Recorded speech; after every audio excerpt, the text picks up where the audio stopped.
자신의 권고를 받아들여 하나님의 뜻을 따라 근심하는 중에 구원에 이르는 회개를 하게 되어 기도를 하면서 고마운 마음을 토하고 이어서 예루살렘 교회를 섬기는 연보에도 열심을 내어달라고 당부하는 말씀을 우리가 살펴봤습니다. 이제 편지를 끝내는 부분인데 바울의 어투가 다시 강경해집니다. 고린도 교회에 거짓 사도들이 여전히 활동하고 있었고 또 그들의 영향 아래에 있는 교우들이 아직도 있었기 때문에 교회가 다시 옛 상태로 퇴보하지 않도록 엄중한 권고로 편지를 끝맺으려고 한 것으로 보입니다. 편지의 말미에 바울은 자신의 사도직에 대해 다시 변정을 합니다. 바울의 사도직에 대한 비방이 그만큼 고린도 교회를 혼란에 빠뜨렸기 때문일 것입니다. 10장 1절을 보면 바울은 이런 말로 변정을 시작합니다. 너희를 대면하면 유순하고 떠나 있으면 너희에 대하여 담대한 나 바울은 이제 그리스도의 온유와 관용으로 친히 너희를 권하고 라고 말합니다. 대면하면 유순하고 떠나 있으면 담대하다는 말은 바울의 대적자들이 바울을 비방할 때 자주 하던 말입니다. 그래서 10장 10절을 보면 바울이 그들의 말을 다시 한 번 더 언급하고 있습니다. 그들의 말이 그의 편지들은 무게가 있고 힘이 있으나 그가 몸으로 대할 때는 약하고 그 말도 시원하지 않다니 라고 했던 것입니다. 그래서 바울은 그들이 했던 비방의 말로 자기를 소개를 하죠. 너희를 대면하면 유순하고 떠나 있으면 너희에 대하여 담대한 나 바울은 이라고 자기를 소개합니다. 그렇지만 바울은 욕을 욕으로 악을 악으로 갚지 않았습니다. 자기를 소개한 후에 바울은 이렇게 말합니다. 나 바울은 이제 그리스도의 온유와 관용으로 친히 너희를 권하고 라고 말합니다. 그냥 온유와 관용이 아니라 그리스도의 온유와 관용으로 대하겠다 라고 말합니다. 예수 그리스도의 온유와 관용은 그가 십자가에 달리실 때 가장 분명하게 드러났습니다. 사람들은 예수님께 침을 뱉고 주먹으로 치고 십자가에 못 박은 후에 네가 그리스도면 거기에서 내려와서 그리스도인 것을 나타내보라고 조롱하였습니다. 그러나 예수님은 그들을 위하여 기도하십니다. 아버지여 저들을 용서하여 주옵소서. 저들은 저가 무슨 죄를 짓고 있는지조차 모르고 있습니다. 라면서 그들의 영혼을 위하여 기도를 드렸습니다. 그리스도의 온유와 관용을 나타내신 겁니다. 이사야 53장 7절은 그리스도 예수께서 십자가에 달리실 때에 거기서 나타내실 온유와 관용을 이렇게 미리 예고합니다. 그가 곤욕을 당하여 괴로울 때에도 그의 입을 열지 아니하였으며 마치 도수장으로 끌려가는 어린 양과 털 깎는 자 앞에서 잠잠한 양같이 그의 입을 열지 아니하였도다 라고 그리스도의 온유와 관용을 미리 예고했습니다. 베드로 사도는 베드로전서 3장 9절에서 그리스도의 온유와 관용을 본받고 너희도 서로 그렇게 대하라고 권면하면서 이렇게 말합니다. 악을 악으로 욕을 욕으로 갚지 말고 도리어 복을 빌라. 이를 위하여 너희가 부르심을 받았으니 이는 복을 이어받게 하려 하십니다. 그리스도께서 십자가에서 보이신 온유와 관용으로 모든 사람을 대하는 것이 그게 복이 있는 자라는 겁니다. 그게 복된 삶이다. 예수 그리스도의 온유와 관용을 본받아 너희도 서로 그렇게 온유와 관용으로 대하고 악을 악으로 욕을 욕으로 갚지 않는 이 복을 이어받게 하려고 그리스도께서 욕을 욕으로 악을 악으로 갚지 않고 십자가에 자기를 내어주셨다라고 분명을 하고 있습니다. 그리스도의 온유와 관용 이것이야말로 그리스도인 된 우리가 이 세상에서 주와 함께 승리하기 위해 반드시 취해야만 할 무기입니다. 그리스도의 온유와 관용으로 행하면 유약해 보이고 질 것 같지만 최후 승리는 반드시 그러한 자의 것입니다. 왜 그렇습니까? 하나님께서 편들어 주시고 하나님께서 높여주시기 때문에 그렇습니다. 바울은 그 사실을 잘 알기 때문에 3절에서 우리가 육신으로 행하나 육신에 따라 싸우지 아니하노니라고 말합니다. 육신으로 행하나라는 말은 나도 육신을 가진 사람이지만 이라는 말입니다. 그렇지만 바울은 육신에 이끌려 혈과 육으로 싸우지 않는다고 말합니다. 그러면 바울은 무엇으로 싸우는가? 무엇이 바울이 싸우는 무기인가? 4절에서 바울은 이렇게 말합니다. 우리의 싸우는 무기는 육신에 속한 것이 아니요 오직 어떤 견고한 진도 무너뜨리는 하나님의 능력이다. 바울이 싸울 때 의지하는 것은 자기 능력이 아니라 하나님의 능력이다. 그가 말하고 있는 하나님의 능력은 주 예수 그리스도의 복음을 말합니다. 고린도전서 1장 22절로 25절에서 우리는 바울이 주 예수 그리스도의 복음의 능력을 이렇게 전가하는 것을 보았습니다. 유대인은 표적을 구하고 헬라인은 지혜를 찾으나 우리는 십자가에 못 박힌 그리스도를 전하니 유대인에게는 거리끼는 것이요 이방인에게는 미련한 것이로되 오직 부르심을 입은 자들에게는 유대인이나 헬라인에게나 그리스도는 하나님의 능력이라. 하나님의 지혜입니다. 하나님의 어리석음이 사람보다 지혜롭고 하나님의 약하심이 사람보다 강하니라고 말했습니다. 로마서 1장 16절에서는 복음의 능력을 이렇게 전가한 바 있습니다.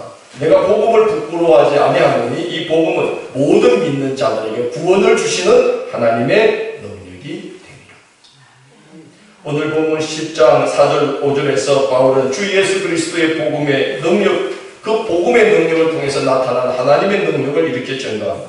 모든 이론을 무너뜨리며 하나님 아는 것을 대적하여 높아진 것을 다 무너뜨리고 모든 생각을 사로잡아 그리스도에게 복종하게 하니라고 말합니다.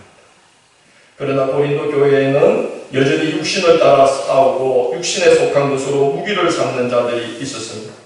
바울을 비방하는 것도 그들이 육신을 따라 행하기 때문이었습니다. 주 예수 그리스도의 복음 위에 굳게 쓴 신앙은 어둠에 속한 일을 하지 않습니다. 로마서 8장 2절에서 바울은 그 사실을 이렇게 증거했습니다. 이는 그리스도 예수 안에 있는 생명의 성령의 법이 죄와 사망의 법에서 너를 해방하였습니다. 그래서 예수 그리스도 위에 굳게 쓴 신앙은 어둠의 일을 할 수가 없습니다. 그리스도 예수 안에 있는 생명의 성령의 법이 그를 죄와 사망의 법에서 건져주기 때문에 그런 것입니다. 요한 사도는 요한일서 2장 9절 이하에서 이렇게 말합니다. 빛 가운데 있다 하면서 그 형제를 미워하는 자는 지금까지 어둠에 있는 자요. 그의 형제를 사랑하는 자는 빛 가운데 거하여 자기 속에 꺼리낌이 없으나 그의 형제를 미워하는 자는 어둠에 있고 또 어둠에 속하며 갈 곳을 알지 못하나니 이는 그 어둠이 그의 눈을 멀게 하겠습니다고 말합니다. 고린도 교회의 거짓 사도들과 그들에게 미혹당한 성도들이 바울을 비방했던 것은 그들이 믿노라 하면서도 그리스도 예수의 복음 위에 굳게 서지 못하여서 육신에 따라 속하고 육신에 따라 싸우면서 육신에 속한 것으로 무기를 삼았기 때문입니다. 그래서 요한 사도가 말했듯이 그 어둠이 그들의 눈을 멀게 하여서 바울의 진면목을 보지 못하게 하고 육신에 속한 기준으로 바울을 비방하게 했던 것입니다.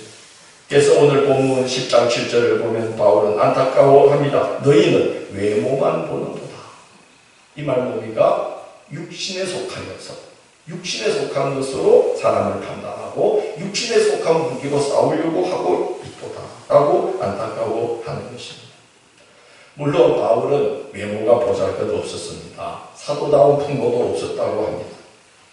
그런데 지금 바울이 여기서 언급하고 있는 외모는 육신의 외모만을 말하지 않습니다. 그들이 성령에 이끌리지 못함으로 인하여 육에 속한 기준을 따라 바울을 무시하고 비방하고 있는 것을 말하는 것입니다.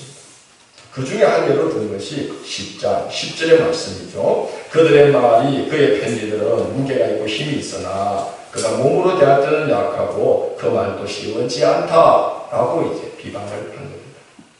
이 말 무엇입니까? 정작 대면하면 할 말도 제대로 못하면서 사람 없는 데서는 엄포를 놓고 그런다고 비방을 한 것입니다. 바울이 눈물의 편지로 엄하게 경고할 수밖에 없었던 것은 고린도 교회 상황이 그때 위태했기 때문입니다. 강경하고 준엄한 말로 경고하지 않을 수가 없었습니다. 그런 경우를 제외하고는 바울은 그리스도의 온유와 관용으로 사람을 대했으며 매사에 신중하게 했습니다. 그런데 바울의 대적자들은 바울의 온유함을 가리켜서는 연약하다고 말하고 관용을 가리켜서는 비겁하다고 말했으며 신중함을 가리켜서는 우유부단하다면서 비방거리로 삼았습니다. 말도 시원하지 않다는 것은 바울의 말이 어눌했다는 것이 아니라 바울의 설교에 대한 비방입니다. 거짓 사도들과 순회 설교자들은 당시 헬라의 그리스도인들의 궁리에 맞도록 헬라 철학과 신화, 그리고 민담, 수사, 웅변술 이런 것을 곁들여서 설교를 아주 재미있게 했습니다. 그런데 바울은 복음과 세상의 지혜를 함께 섞어 전하는 것을 단호히 거부했습니다. 왜냐? 세상의 지혜로는 절대로 사람이 구원받을 수 없음을 그가 확신하였기 때문입니다. 그래서 빌립보서 3장 8절에서 바울은 이런 말까지 합니다. 내가 그를 위하여 모든 것을 잃어버리고 배설물로 여기면 그리스도를 얻고 그 안에서 발견되려 합니다. 바울에게는 그리스도 예수를 아는 지식 외에는 다 모든 것이 뭐와 같다는 거예요? 배설물과 같다. 그러한 것을 그 귀한 강단에서 나는 섞을 수가 없다는 거예요. 여러분, 이 강단은 하나님의 말씀이 선포되는 자리입니다. 그래서 구약시대에 이스라엘 백성들은 하나님의 말씀을 듣기 위해 다 어디로 나왔느냐? 회막 앞으로 나왔습니다. 하나님의 말씀을 총망라한 성경은 레위기인데, 레위기는 이런 말로 시작하죠. 여호와께서 회막에서 모세를 부르시고 그에게 말씀하여 이르시되. 하나님이 어디에서 말씀을 하시는 거예요? 회막에서, 성막에서, 성소에서 말씀을 하는 거예요. 회막은 어떤 곳입니까? 하나님께서 임재하셔서 자기 백성 삼은 자들을 당신처럼 거룩하게 하시려고 거룩한 말씀을 주시는 곳이 회막입니다. 그래서 히브리 성경 레위기의 책 제목은 메오헬 모에드예요. 한번 같이 해볼까요? 메오헬 모에드. 이렇게 자꾸 따라하면 치매가 안 걸립니다. 다시 해볼까요? 메오헬 모에드. 여기서 메오헬 할 때 오헬은 회막을 가리키는 말이에요. 모에드는 바로 그곳에서라는 뜻입니다. 무슨 말입니까? 하나님께서 회막, 바로 그곳에서 주신 말씀이 레위기, 하나님의 말씀이 총망라된 말씀이라는 거예요. 성전은 우리의 만족과 위안을 위해 모이는 곳이 절대로 아닙니다. 이 예배는 우리를 위해 드리는 것이 절대로 아닙니다. 메오헬 모에드, 바로 그곳에서만 들을 수 있는 하나님의 말씀을 듣기 위해 모이는 곳이 성전입니다. 바울은 가말리엘의 문화에서 배웠습니다. 구약 성경에 나타난 하나님의 뜻을 누구보다 정확히 배웠기 때문에 하나님의 말씀이 몸을 입고 성육신하신 예수 그리스도의 이 복음을 그 무엇으로 대체할 수 없다는 것을 알았어요. 그래서 바울은 예수 그리스도의 복음을 헬라 철학과 신화, 민담을 섞어서 수사학과 웅변수를 곁들여서 드라마틱하게 전할 수가 없었어요. 그런 거짓 사도들과 순회 설교가들처럼 설교할 수가 없었습니다. 그러나 거짓 사도들에게 미혹당한 성도들은 그의 말이 시원치 않다. 말하자면 별로 들을 것이 없다면서 그가 전한 말씀을 가치 없게 여겼습니다. 그러나 바울은 그리스도의 복음의 능력이 얼마나 놀라운지를 증거합니다. 10장 14절을 보겠습니다. 함께 봉독합니다. 우리가 너희에게 미치지 못할 자로서 스스로 지나쳐 나아간 것이 아니요 그리스도의 복음으로 너희에게까지 이르는 것이다. 그까지는 우리가 자격도 없는데 너희에게까지 가서 교회를 세운 것이 아니다. 우리가 한 건 오직 그리스도의 복음을 전하는 일에 열심을 내었을 뿐인데 그 복음이 우리를 여러분에게까지 이르게 하여 함께 교회를 세울 수 있기까지 되었던 것입니다. 라고 말하고 있습니다. 그렇습니다. 하나님은 하나님의 말씀에 굳게 쓴 교회를 반드시 사용하십니다. 하나님은 복음을 굳게 붙들고 그 복음 전하는 일에 열심 내는 교회를 사용하십니다. 하나님은 복음 위에 서 있는 성도들, 하나님의 말씀을 굳게 붙든 성도들을 축복하셔서 사용하십니다. 바울이 오늘 그 증거를 하고 있는 거예요. 나는 복음을 전하는 일에 열심을 내었을 뿐인데 그리스도의 복음이 나를 너희에게까지 이르게 하였다라고 말하고 있습니다. 바울은 복음을 전할 때도 사람의 말을 의지하지 않았습니다. 데살로니가전서 1장 5절에서 바울은 그 사실을 이렇게 전합니다. 이는 우리의 복음이 너희에게 말로만 이른 것이 아니라 또한 능력과 성령과 큰 확신으로 된 것이라고 말합니다. 복음을 듣게 붙들었더니 성령과 능력과 큰 확신 가운데 그 복음이 전거되고 그 복음이 교회를 세우는 역사를 행하신다는 것입니다. 바울은 고난과 능력과 살해의 위협을 무릅쓰고 복음을 전했습니다. 그래서 오늘 본문 고린도후서 10장 15절에서 바울은 우리는 남의 수고를 가지고 분수 이상의 자랑을 하는 것이 아니다라고 당당히 말합니다. 여러분, 남의 수고를 가지고 분수 이상의 자랑을 하고 있었던 자들은 누굽니까? 고린도 교회를 세우느라고 혼신의 수고를 다한 자는 바울인데 그 교회에 침투한 거짓 사도들과 악한 순례 설교가들은 바울의 수고에 대해서 이렇다 저렇다 왈가왈부 말로 비방을 삼으면서 교우들의 마음을 바울에게서 갈라놓고 인기와 이득을 취했던 것입니다. 그런데 고린도 교회 교우들은 분별을 하지 못했습니다. 자, 여러분, 제가 여쭤볼게요. 누가 진짜입니까? 바울이 진짜입니까? 거짓 사도들이 진짜입니까? 벌써 답이 있네요. 그죠? 거짓 사도들이니까. 바울이 고린도 교회를 사랑하는 사람은 바울입니다. 고린도 교회를 위해서 혼신의 힘을 다 쏟은 사람은 누굽니까? 가짜는 누굽니까? 순회 설교가들과 거짓 사도들. 그들은 남의 수고를 가지고 분에 넘치는 자랑을 했습니다.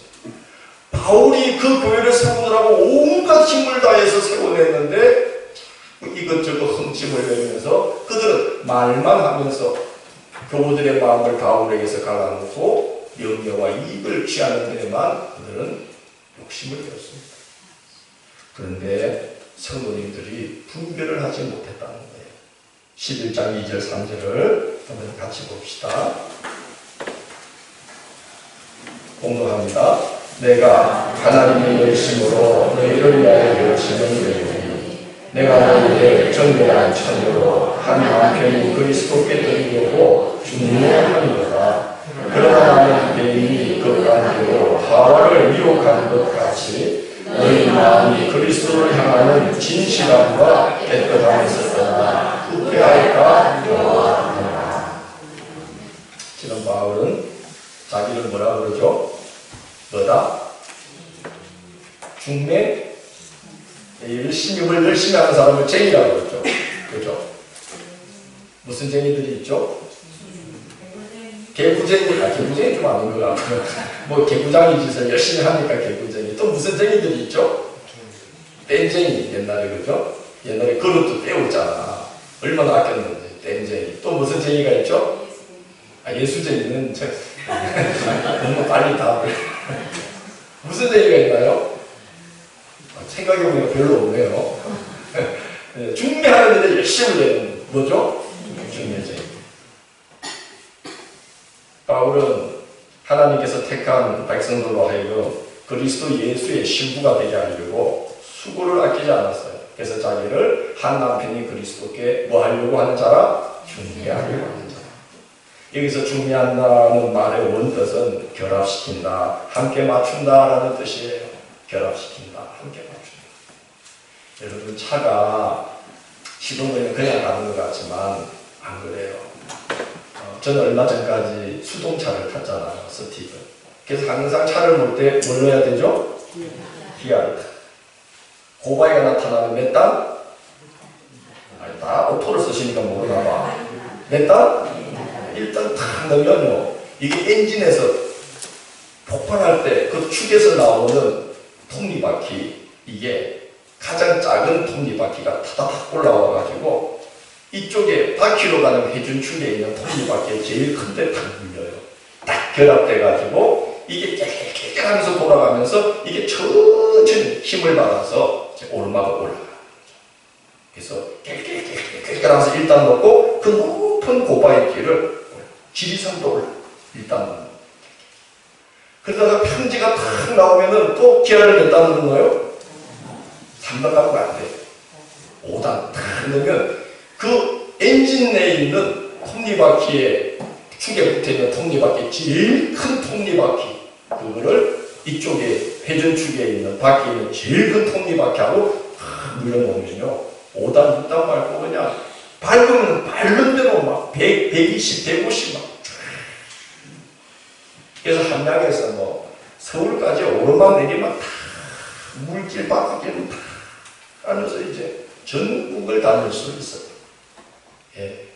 뭐 하니까 결합을 딱 맞추니까 그렇게 되는 거죠.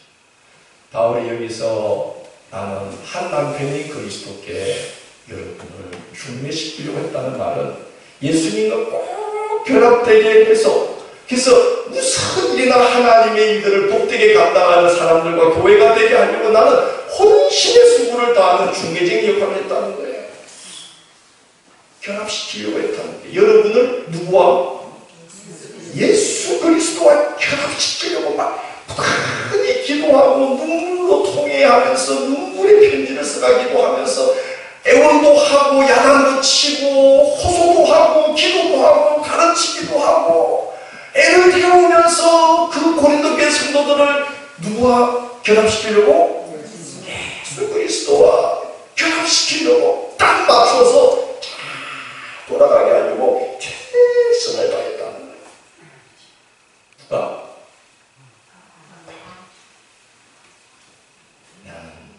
여러분을 그리스도께 중매시키려고 신의 노력단 중매쟁입니다.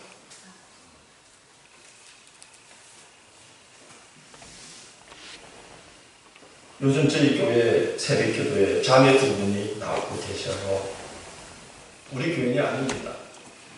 사연을 들어보니까 그 한 분이 동생이고 한 분이 언니인데 그 동생분이 신앙이 좋아요. 그래서 언니를 신앙생활을 하게 하려고 언니가 좀 어려움을 겪고 있어요.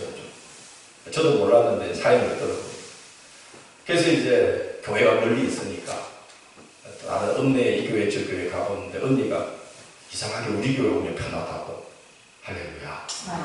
그래가지고 새벽에 우리 교회 나와요. 나오는데 또 와서 보니까 목사님 설교가 너무 어렵대. 왜냐 우리 성경을 새벽에 막 4-5장씩 읽고 설명을 하니까 그래서 이제 어쩔 때는 5시 반에 맞춰 나오고 어쩔 때는 예배 끝난 다음에 언니 데리고 나서 기도하고 가고 그래요. 지금 그 동생이 뭐 하고 있는 거죠? 언니를 예수께 근데 이 동생이 죽을 맛이야. 왜냐하면 언니를 어떻게든 신앙으로 이끌려고 새벽에 나왔다가 또 언니가 못 깨면은 또 낮에 차를 갖고 태워가지고 또 낮에 보면 우리 교회 또 차가 한 대 서 있어 그 차가. 그럼 이제 차를 보면 알았어. 소렌토야. 그래가지고 오셨구나. 다 기도하고 어쨌든 저녁에 우리 저녁 기도하려고 우리 나와 있으면 또 저녁에 불쑥 들어와. 그럼 우리 또 기도하러 설 들어와야지. 야, 중요하는 게 10월에 힘들어요? 힘들어요. 근데 그 언니는 복 만났어. 왜냐 중매쟁이를 잘 만난 거야? 잘못 만난 거야? 뭐부터 시작해? 교회 생활을? 새벽 기도부터 시작해. 누구 잘 만나가지고? 중매쟁이를 잘 만나가지고. 부러워 죽겠어. 전도에서 아마 그 교회 데리고 갈 거 아니야. 언니가 그래도 우리 교회가 좋은지 동생이 언니가 기도하고 있는데 어딜 가야 될지 모르겠어요. 그래서 입으로는 그래도 본교회 모시고 가야죠. 그러면서 속으로는 아이고 우리 교회 꼬마 둘 다 나오면 좋겠다 이런 마음이 들죠. 여러분 한 사람을 중매한다는 거 그리스도께 쉽지 않아요. 공을 들여야 돼요. 마음 쏟아야 돼요. 시간 보내야 돼요. 사람을 그리스도께 중매하는 일은 복과 상급이 있습니다. 진심입니다. 성경이 보장합니다. 약속이 있는 계명입니다. 전도입니다. 그런데 수고가 많지 않습니다. 내가 자매님을 보니까 한 영혼을 예수 그리스도께 중매시키는 일이 보통 일이 아니에요. 그분도 다니다가 이제 첫걸음인 여러분 신앙의 여정이 얼마나 어려워요. 잘 가다가 삐딱선 타기도 하고 뭐 이상하게 변질되기도 하고 그럼 또 얼마나 마음 쓰면서 가르치고 고민하고 달래고 나와라 이러면서 보통 일이 아니에요. 해본 분은 알아요. 여러분, 한 영혼을 주님께 중요하는 것도 보통 있는 게 아닌데, 바울은 지금 한 교회를, 고린도 교회를 그리스도께 중요하는 역할을 했으니 그 수고가 쉬울까요? 어려울까요? 예. 힘들겠죠. 그런데 거짓 사도들은 바울이 수고하여 일본의 사역에 대해서 오늘 뭐라 그럽니까? 뱀이 누구를 미혹한 것 같이? 하와를 미혹한 것 같이. 하와가 미혹당할 때 뭘로 미혹당했죠? 뱀이 하와를 미혹하려고 엄청 공을 들이고 그 앞에서 막 온갖 수고를 다하고 그랬습니까? 딱 뭐 했죠?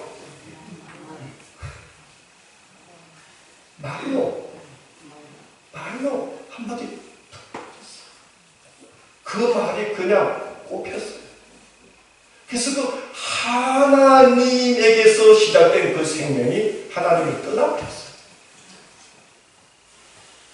그렇게 뱀이 하와를 미혹하여 하나님에서 떨어져 나가게 한 것처럼 말로 성도들을 미혹하여 진실함과 깨끗함을 잃어버리게 되는 일이 일어나 버린 거예요. 바울은 그 교회를 세우려고 인생을 걸고 혼신을 다하고 목숨을 걸었는데 성도들은 한마디 말에 금방 유혹을 당해버리죠. 11장 4절을 한번 봅시다. 이렇게 되어버렸어요. 자, 함께 공부합니다.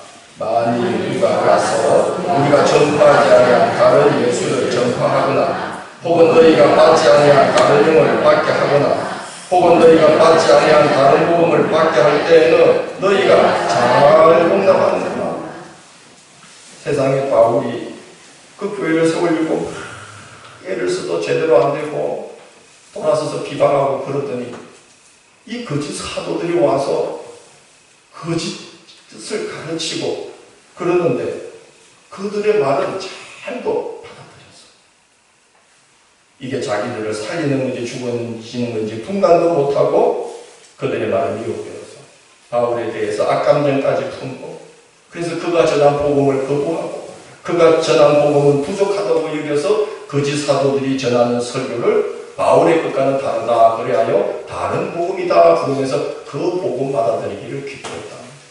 그 말에 금방 현혹되어 버렸다는 것입니다.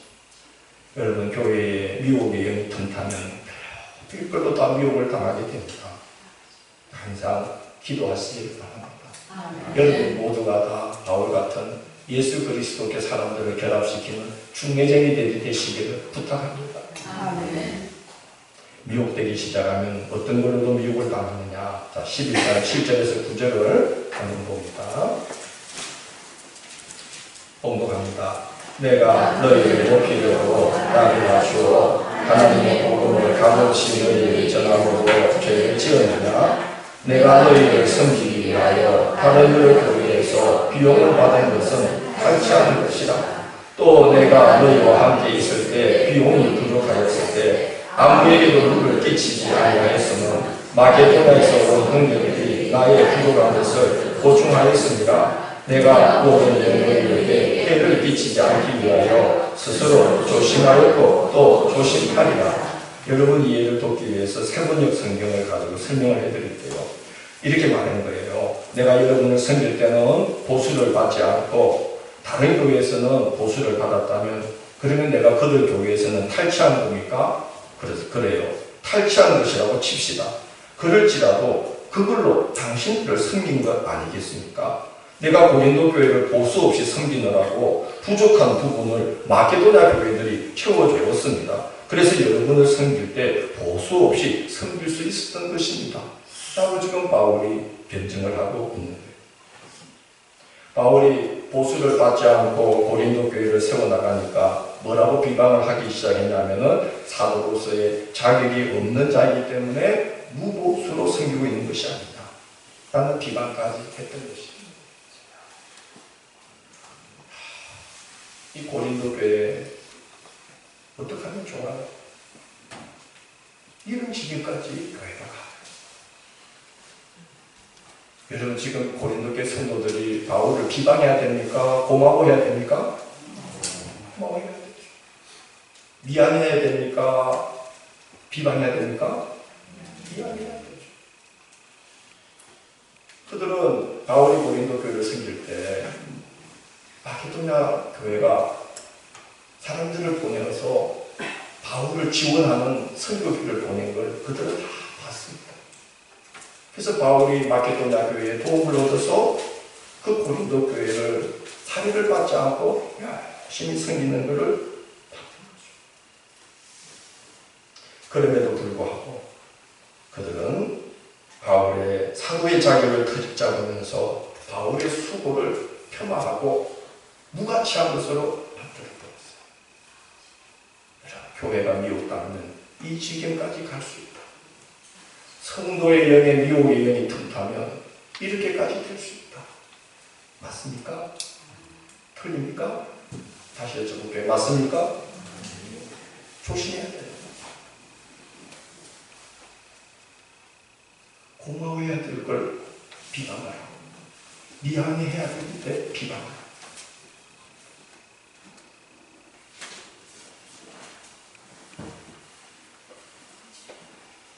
왜 그렇습니까? 제가 전에 말씀드렸죠. 메신저를 공격하는 것은 뭘 못하게 하려고? 그가 전하는 메시지를 듣지 못하게 하려고 메신저를 공격하는 거예요. 왜냐? 그 메시지를 전하는 메신지의 이런저런 부분을 막 공격하면 사람들의 마음이 다쳐요. 그래서 그 메신저가 전하는 하나님의 말씀,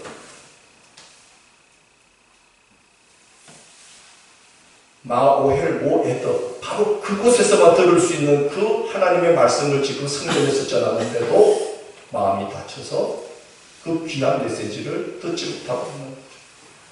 영의 양식을 공급받지 못하게 되는 거죠. 여러분, 예수님이 그랬어요. 나는 생명나무다, 참포도나무다. 너희는 뭐다? 가지. 그래서 가지인 너희는 생명의 참포도인 나무의 나에게 어떻게 해야 된다? 딱 결합되어 있어야 된다. 왜요?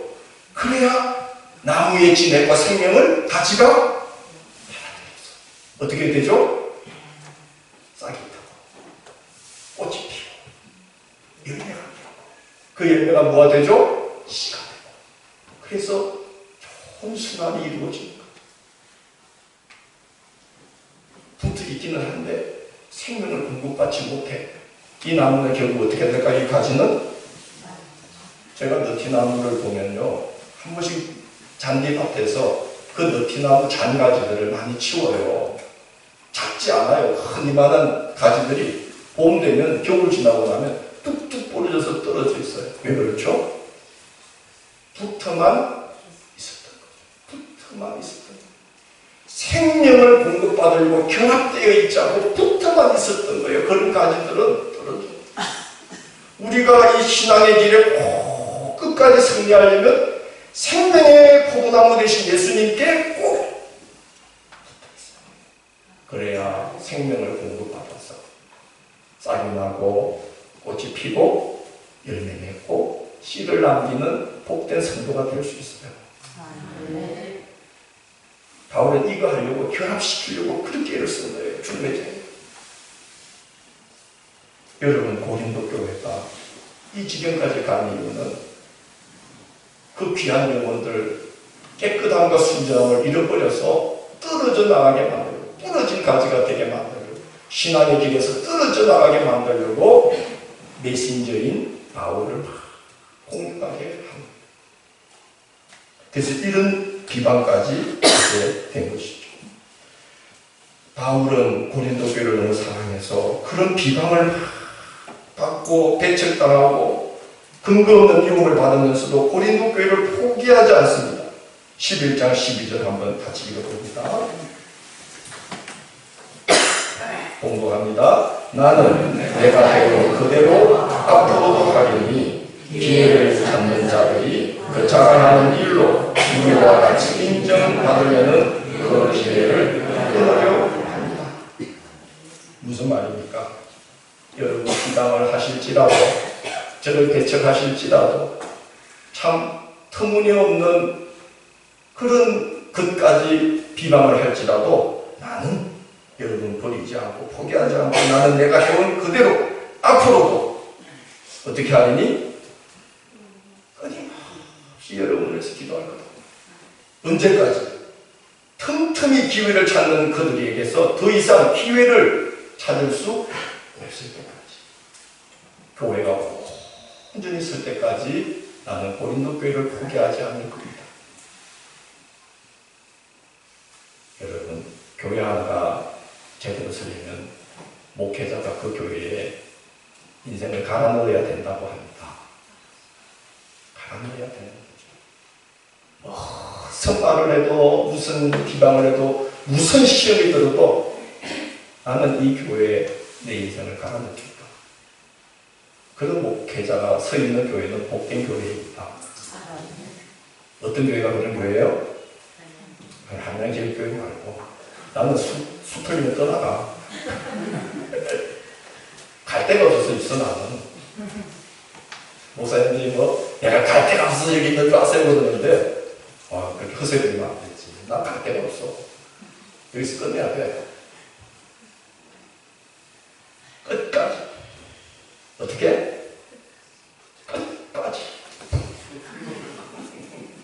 지금 바울이 그 이야기 하는 거야. 나는 내가 해온 그대로 앞으로도 기회를 찾는 자들, 이 말, 거짓 사도들, 교회를 미혹하는 자들이 그 자랑하는 일로 우리와 같이 인정받으면 바울만큼의 위치를 얻으려고 틈틈이 누리는 그 기회를 내가 끊을 때까지 나는 배운 대로 계속 할 거다. 그래서 고린도 교회가 바로 세워지게 된 거예요. 여러분, 제가 그런 목회자가 되기를 기도해 주시기를 바랍니다.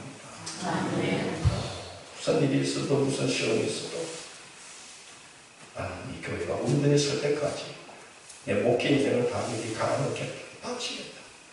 그런 목회자가 되어야 되지 않을까요? 이제 하나님께서 복된 교회를 만나게 하셨으니 여러분도 하나님이 은혜 가운데 인도해 주신 이 교회, 하나님이 보내주신 목회자인 저와 함께 우리의 남은 신앙의 여정을 여기에 갈아넣는 자들이 되기를 부탁합니다. 여기서 끝장내야 됩니다. 이 교회가 바로 서는 걸 봐야 됩니다. 나는 내가 해온 그대로 앞으로도 하리. 나한테는 안 통한다 그거예요. 바울이 뭔 비방을 해도 뭔 욕을 해도 안 통한다. 나는 지금까지 해온 대로 계속 할 거다. 바울은 이렇게 말합니다. 내가 사람을 기쁘게 하려 하나님을 기쁘시게 하려. 하나님을 기쁘시게 하지 않으면 나는 하나님의 사람이 아니리라. 나는 하나님을 기쁘시게 하려. 오직 하나님께 옳게 여기심을 입어 복음을 위탁받았으니 우리가 이와 같이 말하면 사람을 기쁘게 하려 함이 아니고 오직 우리 마음을 감찰하시는 하나님을 기쁘시게 하려 합니다. 목회자만 그렇지 않습니다. 우리 성도님들도 사람을 기쁘게 하려고 하지 말고 하나님이 뭘 기뻐하는지를 바라보며 그 길로 가시기를 축원합니다. 하나님 기뻐하는 길로 가요. 하나님이 뭘 기뻐? 하나님의 의도에, 하나님의 뜻에 항상 우리를 맞춰가는 게 신앙생활. 오늘 바울은 이제 고린도 교회 성도들에게 여러분의 싸움은 무기가 뭡니까? 저는 하나님의 능력을 힘입고 그의 복음 위에 서서 그리스도의 온유와 관용과 인내로서 나의 무기를 삼고 지금까지 달려왔습니다. 여러분들도 그렇게 이 교회를 지켜주시기를 부탁합니다. 그렇게 세워주시기를 부탁합니다. 그렇게 바울이 고민하고 있습니다. 여러분, 이 신앙의 길을 걸으며 여러분이 지금까지 무기 삼은 게 무엇인지를 생각해 보십시오. 바울과 같은 그런 육신에 속하지 않냐 신령한 무기를 붙들고 이 신앙의 길에서 승리하는 자들이 되시고 이 교회를 그렇게 복되게 세워나가는 자들이 되시고 미혹당하지 않는 분들이 되시고 이 교회를 굳게 세우는 교우들이 되시기를 주의 이름으로 부탁합니다. 아멘.